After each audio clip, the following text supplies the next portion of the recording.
ఆయన గొప్ప ఆర్థికవేత్త. అలాగని ఆదాయం కోసం అయిన కాడికి పన్నులు బాధేసి జనాల్ని పీల్చి పిప్పి చేయడం చేత కాలేదు.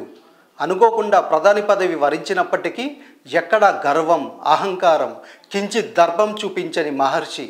అయినా సరే లేచిన దగ్గర నుంచి మీడియాలో తన గురించి రెక్కలు కట్టుకొని ఊడిపడ్డ మహాత్ముడునని ప్రచారంతో ఊదరగొట్టించుకోలేదు.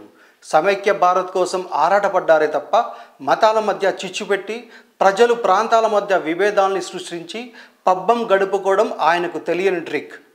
ఆర్థిక మంత్రి హోదాలో మొండిగా నిర్ణయాలు తీసుకొని భారత్ను సంస్కరణల బాట పట్టించిన పీఎంగా దేశానికి బాధ్యత గల సారథిగా వ్యవహరించి ఆ పదవులకే వన్నె తెచ్చిన అరుదైన వ్యక్తి డాక్టర్ మన్మోహన్ సింగ్. మాటలు కోటలు దాటించి చేతల్లో తేలిపోయే ప్రధానుల మధ్యలో మన్మోహన్ సింగ్ నిజంగా 1 in million, rarest of the rare diamond అనే చెప్పాలి.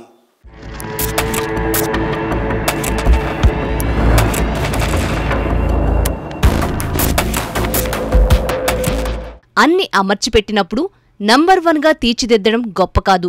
అది కంపెనీ అయినా దేశమైనా.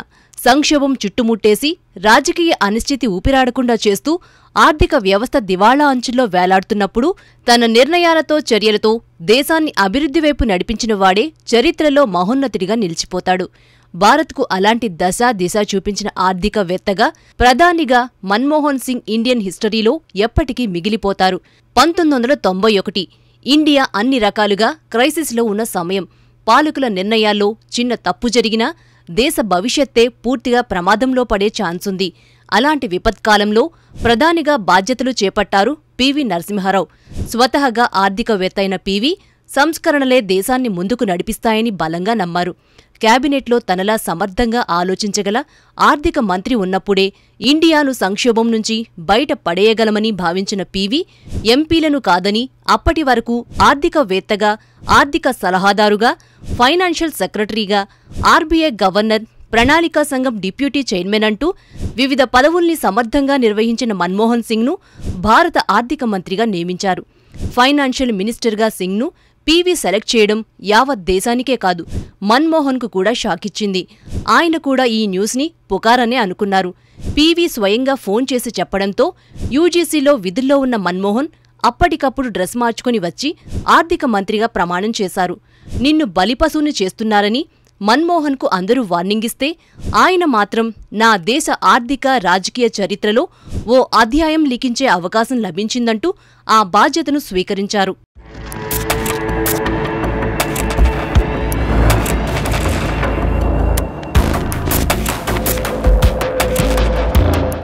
మన్మోహన్ సింగ్ ఆర్థిక మంత్రిగా పగ్గాలు చేపట్టే నాటికి దేశం తీవ్ర ఆర్థిక సంక్షోభంలో ఉంది. జీడీపీలో దేశ ద్రవ్యలోటు 8.5%, కరెంట్ ఖాతాలోటు 3.5%కి చేరింది. ద్రవ్యోల్బణం రెండంకెల స్థాయి దాటేసి వస్తువుల రేట్లు విపరీతంగా పెరిగిపోయి సామాన్యుల్ని బెదరగొట్టేస్తున్నాయి. ఇక ఉన్న విదేశీ మారకపు నిల్వలతో కేవలం 2 వారాల దిగుమతులకు మాత్రమే చెల్లింపులు చేయగల పరిస్థితి. సావరిన్ డిఫాల్ట్ ముప్పు కూడా దేశాన్ని వెంటాడుతోంది. ఇన్ని సమస్యల మధ్య రంగంలోకి దిగిన మన్మోహన్ ఆర్థిక వ్యవస్థను చక్కదిద్దే బాధ్యతను తన చేతుల్లోకి తీసుకున్నారు. మన్మోహన్ ఫైనాన్స్ మినిస్టర్ అయిన 10 రోజుల్లోనే ఆర్థిక వ్యవస్థ కుదేరైపోయిందనే వార్తలు చక్కర్లు కొట్టాయి. అంతే, ఎన్ఆర్ఐలు తమ పెట్టుబడులు వెనక్కి తీసుకోవడం మొదలుపెట్టారు. బాధ్యతలు చేపట్టాక సావరిన్ డిఫాల్ట్ ముప్పు నుంచి దేశాన్ని గట్టెక్కించడానికి తొలి ప్రాధాన్యమిచ్చిన మన్మోహన్ ఇందుకోసం తక్షణ చర్యలుగా 2 కీలక నిర్ణయాలు తీసుకున్నారు. భారత ఎగుమతుల పోటీ సామర్థ్యాన్ని పెంచేందుకు రూపాయి మారకం విలువను 9.5%కి తగ్గించారు మన్మోహన్. ఈ నిర్ణయంతో వెనక్కి వెళ్లే ఎన్ఆర్ఐల సంపదకు బ్రేక్లు పడ్డాయి. వెంటనే 2 రోజుల తర్వాత రూపాయి విలువను 12%కి తగ్గించారు. రూపీ వాల్యూ ఒక్కసారిగా 20%కి పైగా పడిపోవడంతో ఎన్ఆర్ఐలంతా తమ దగ్గరున్న డాలర్లను ఇండియాలోకి పంప్ చేయడం, విదేశీ మారక ద్రవ్యలోటుకు తాత్కాలికంగా బ్రేక్ పడటం జరిగిపోయాయి. అలాగే 20 టన్నుల బంగారాన్ని ఆర్బీఐ దగ్గరే ఉంచి దాన్ని గ్యారంటీగా చూపిస్తూ బ్యాంక్ ఆఫ్ ఇంగ్లాండ్ నుంచి $600 మిలియన్ అప్పుగా సమీకరించారు. ఇక 1991 జూలై 24న ఆర్థిక మంత్రిగా తన తొలి బడ్జెట్ను ప్రవేశపెట్టారు. కేవలం 4 రోజుల్లోనే తయారు చేసిన ఈ బడ్జెట్ దేశ గతిని మార్చేసింది. తొలి బడ్జెట్లోనే ఆర్థిక మంత్రిగా మన్మోహన్ ఎన్నో సాహసోపేత నిర్ణయాలు తీసుకున్నారు. పారిశ్రామిక రంగాభివృద్ధికి ఊతమిచ్చేలా కొత్త పారిశ్రామిక విధానాన్ని ప్రవేశపెట్టిన సింగ్ లైసెన్స్ రాజ్ సిస్టమ్ను కూకటివేళ్లతో సహా పెకలించారనే చెప్పాలి. పరిశ్రమలకు, ఫారెన్ ఇన్వెస్ట్మెంట్స్ కి సంబంధించి అప్పటి వరకు ఉన్న లైసెన్స్ రాజు విధానాన్ని రద్దు చేశారు. ఈ డెసిషన్ చాలా రంగాల్లో ప్రభుత్వ రంగ గుత్తాధిపత్యానికి తెరదించింది. అలాగే ఎగుమతులపై ఉన్న సబ్సిడీలను ఎత్తివేయడం, దిగుమతులపై ఉన్న అధిక పన్నులను తగ్గించడం లాంటి నిర్ణయాలు ధైర్యంగా తీసుకున్నారు. కీలక రంగాల్లో ప్రభుత్వ పెత్తనానికి గుడ్ బై చెప్పి ప్రైవేట్కు రెడ్ కార్పెట్ వేశారు. ప్రత్యక్ష పన్నుల విధానాన్ని సరళీకరించడంతో బ్లాక్ మనీకి చాలా వరకు అడ్డుకట్టపడింది.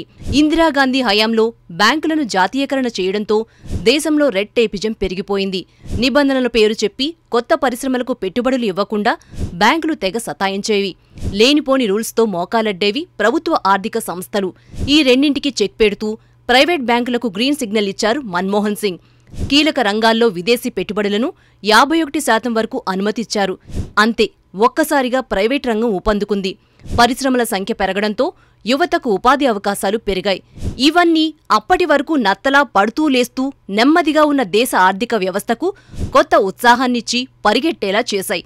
మన్మోహన్ బడ్జెట్లో తీసుకున్న నిర్ణయాలు, చర్యల ఫలితం ఏడాది తర్వాత కనిపించింది. ఈ రోజు ఇండియా అనుభవిస్తున్న ఆర్థిక ఫలాలు అప్పుడు మన్మోహన్ సింగ్ తీసుకున్న నిర్ణయాల ఫలితమే.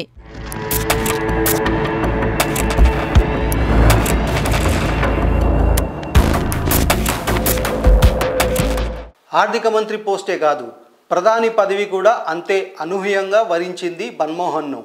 కాంగ్రెస్ గెలిచింది, కానీ సోనియా గాంధీ పీఎం అయ్యే అవకాశం లేని పరిస్థితి. అలాంటి సిచ్యువేషన్లో సోనియా అండ్ కాంగ్రెస్కు సమర్థుడుగా కనిపించిన one and only option Manmohan Singh. పార్టీలో ఎంతోమంది ఉద్దండులు, ట్రబుల్ షూటర్లు ఉన్నప్పటికీ వారెవ్వరిని కాదని ఏరికోరి మన్మోహన్ సింగ్ను పీఎం చైర్లో కూర్చోబెట్టారు సోనియా. 2009లో యూపీఏ సెకండ్ టర్మ్లోనూ మన్మోహన్ తప్ప మరో చాయిస్ లేనంతగా గొప్పగా పనిచేశారు ఆయన. సోనియాకి స్వామిభక్తి చూపించారనే విమర్శలు, మౌనముని అంటూ ప్రతిపక్షాల కామెంట్స్, సెకండ్ టర్మ్లో కుదిపేసిన స్కాములు, మధ్యలో పలకరించిన ఆర్థిక సంక్షోభం ఇవేవి ప్రధానిగా మన్మోహన్ను కుంగదీయలేకపోయాయి. పైగా ఆయన ఎంత సమర్థుడో ప్రపంచానికి చూపించాయి.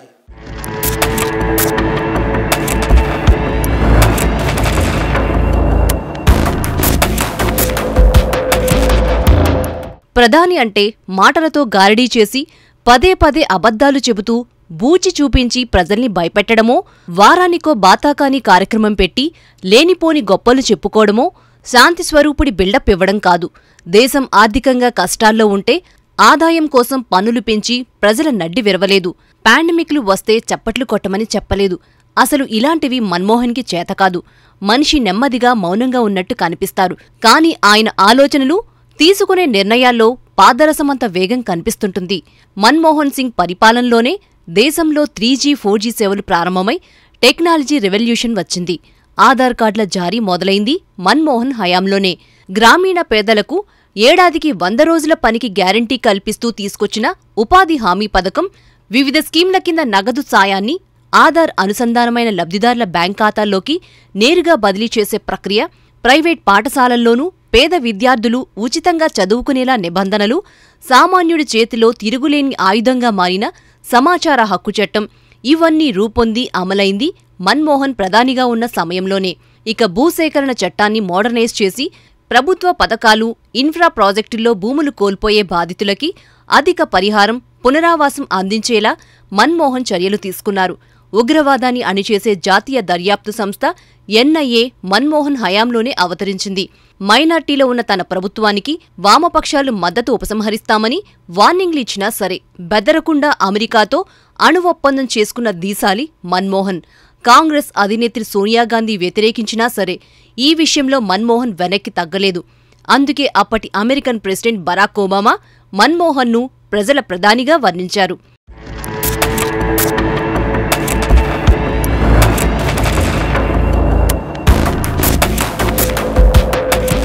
ప్రత్యేక ఆర్థిక మండళ్ల ఏర్పాటు, చంద్రయాన్, మంగళ్యాన్, విద్యా హక్కు చట్టం, ఆహార భద్రతా చట్టం, ఎన్నో ప్రజాపక్ష నిర్ణయాలు తీసుకున్నారు మన్మోహన్. ఇక 10 ఏళ్ల మన్మోహన్ పాలనలో ఎన్నో కుంభకోణాల ఆరోపణలు వచ్చాయి. 2G, బొగ్గు, కామన్వెల్త్, ఆదర్శ్ లాంటి స్కామ్స్ ప్రభుత్వాన్ని ఉక్కిరిబిక్కిరి చేసినా 2008లో ముంబైపై ఉగ్రవాదుల దాడి, 2012లో ఢిల్లీ నిర్భయ ఘటన, అన్నా హజారే చేపట్టిన అవినీతి వ్యతిరేక ఉద్యమాలు దేశాన్ని కుదిపేసినా మన్మోహన్ సింగ్కు నిందల్ని ఆపాదించే సాహసం మాత్రం ఎవరూ చేయలేదు.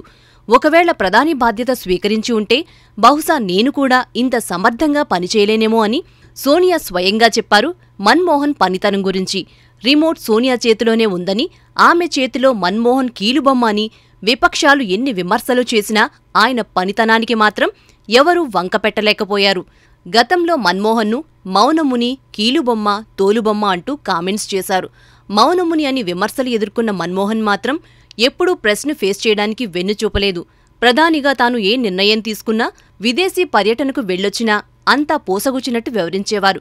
నేనేం మౌనముని కాదు, దేశం నా సేవల్ని గుర్తిస్తుందనే అనుకుంటున్నా. చరిత్రలో నాకంటూ తప్పకుండా ఓ పేజీ ఉంటుందని 2018లో తాను రాసిన చేంజింగ్ ఇండియా బుక్లో రాసుకున్నారు. నిజమే మరి. క్విక్ డెసిషన్స్, స్ట్రాంగ్ యాక్షన్తో ఇండియన్ హిస్టరీలో ఎవరూ చెరపలేనంత గొప్పగా తన పేరును లిఖించుకున్నారు మన్మోహన్.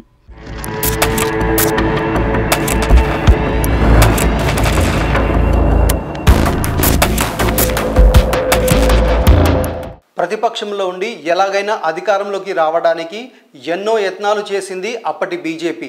ఇప్పటి ప్రధాని మోడీ సహా ఎందరో నేతలు మన్మోహన్పై చేయని విమర్శ అంటూ లేదు. రిమోట్ కంట్రోల్ పీఎం, మౌనముని అంటూ ఎన్నో వెటకారాలు, అవమానాలు. అయినా సరే ఎప్పుడూ ఆయన సహనం కోల్పోలేదు. ద యాక్సిడెంటల్ ప్రైమ్ మినిస్టర్ అంటూ పుస్తకాలు రాసినా, సినిమాలు తీసి మన్మోహన్ను తక్కువ చేసే ప్రయత్నాలు అయితే చేయగలిగారు. కానీ భారతదేశ చరిత్రలో ఆయన స్థాయిని మాత్రం ఎవరూ అందుకోలేకపోయారు.